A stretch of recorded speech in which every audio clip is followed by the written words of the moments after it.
Every Who down in Whoville liked Christmas a lot, but the Grinch, who lived just north of Whoville, did not. The Grinch hated Christmas, the whole Christmas season. Now please don't ask why, no one quite knows the reason. It could be his head wasn't screwed on just right.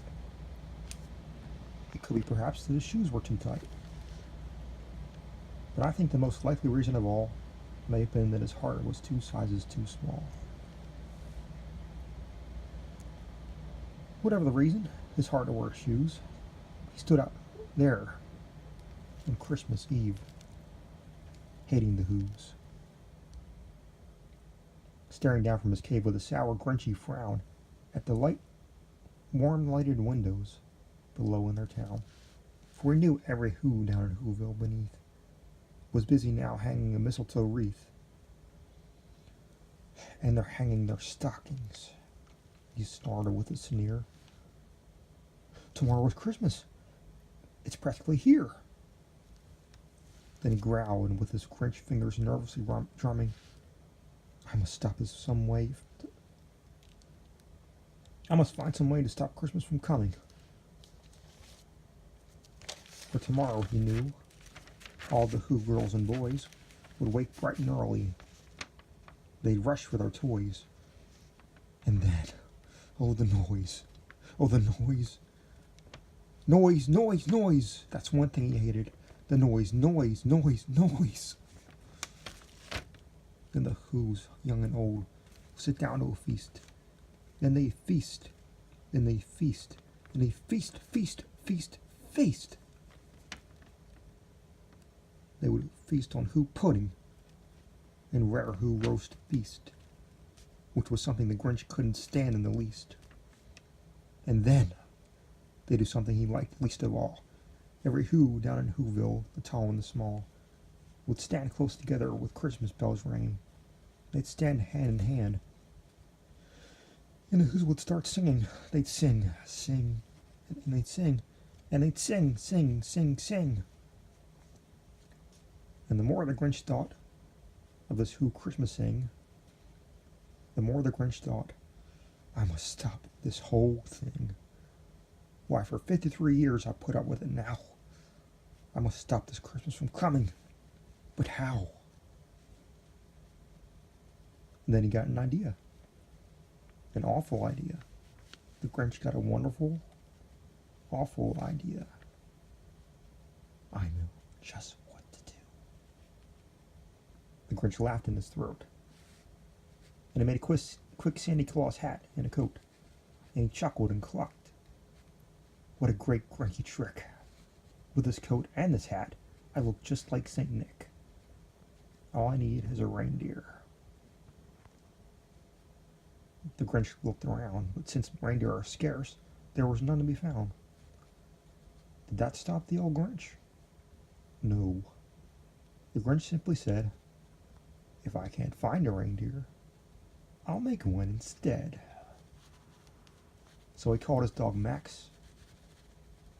Then he took some red thread and he tied a big horn on top of his head. Then he loaded some bags and some old empty sacks on a ramshackle sleigh and he hitched up old Max. And the Grinch said, get up. And the sleigh started down toward the homes where the Whos lay a snooze in their town. All their windows were dark, quiet snow filled the air. All the Whos were all dreaming sweet dreams without care when he came to the first little house on the square. This is stop number 1, the old Grinchy Claus hissed, and he climbed to the roof, empty bags in his fist. Then he slid down the chimney around a tight pinch. But if Santa could do it, then so could the Grinch. He got stuck only once, for a moment or two. Then he stuck his head out of the fireplace flue, where the little Who stockings all hung in a row. These stockings, he grinned, are the first thing to go. Then he slithered and slunk with a smile most unpleasant around the whole room, and he took every present, pop guns and bicycles, roller skates, drums, checkerboards, tricycles, popcorn, and plums. Then he stuffed them in bags, and the Grinch very nimbly stuffed all the bags, one by one, up the chimney, Then he slunk to the icebox. He took the Who's feast. He took the Who pudding. He took the roast beast. Then he cleaned out that icebox as quick as a flash. While that Grinch even took their last can of Who hash. And now, grinned the Grinch, I will stuff up the tree.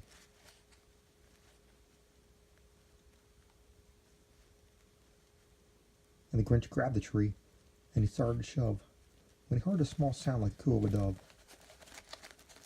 He turned around fast, and he saw a small Who, little Cindy Lou who was not more than 2. The Grinch had been caught by this tiny Who daughter, who got out of bed for a cup of cold water. She stared at the Grinch and said, "Santa Claus, why? Why are you taking our Christmas tree? Why?" But you know, that old Grinch was so smart and so slick. He thought of a lie, and he thought it up quick. "Why, my sweet little tot," the fake Santa Claus lied. "There's a light on this tree that won't light on one side. So I'm taking it home to my workshop, my dear. I'll fix it up there. Then I'll bring it back here." And his fib fooled the child. Then he patted her head, and he got her a drink, and he sent her to bed. And when Cindy Lou went up with her cup, he went to the chimney and stuffed the tree up. The last thing he took was the log for their fire. Then he went up the chimney himself, the old liar. On the walls he had left nothing but hooks and some wire. And the one speck of food they left in the house was a crumb that was even too small for a mouse. Then did the same thing to other Who's houses, leaving crumbs too small for the other Who's mouses. It was 1/4 dawn, all the Who was still abed, all the Who still a snooze when he packed up his sled. Packed it up with their presents, the ribbons, the wrappings, the tags and the tinsel, the trimmings, the trappings, 3,000 feet up the side of Mount Crumpet. He rolled with his load to the tip-top to dump it. Pooh-pooh to the Who's. He was grunchiously humming. They're finding out now that no Christmas is coming. They're just waking up. I know what they'll do. Just what they'll do. Their mouths will hang open for a minute or two. And the Who's down in Whoville will all cry, boo-hoo. That's a noise, grinned the Grinch, that I simply must hear. So he paused, and the Grinch put his hand to his ear, and did hear a sound rising over the snow. It started in low, then it started to grow. But the sound wasn't sad. Why, they sounded merry. It couldn't be so, but it was merry. Very. He stared down at Whoville. The Grinch popped his eyes, and then he shook. What he saw was a shocking surprise. Every Who down in Whoville, the tall and the small, was singing without any presents at all. He hadn't stopped Christmas from coming. It came. Somehow or other, it came just the same. And the Grinch, with his Grinch feet ice cold in the snow, stood puzzling and puzzling. How could it be so? It came without ribbons. It came without tags. It came without boxes, boxes, or bags. And he puzzled 3 hours till his puzzler was sore. And the Grinch thought of something he hadn't before. Maybe Christmas, he thought, doesn't come from a store.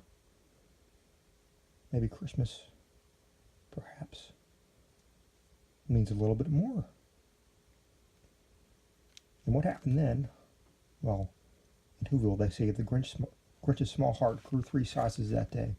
And the minute his heart didn't feel quite so tight, he whizzed with his load through the bright morning light, and he brought back all the prep toys and its food for the feast.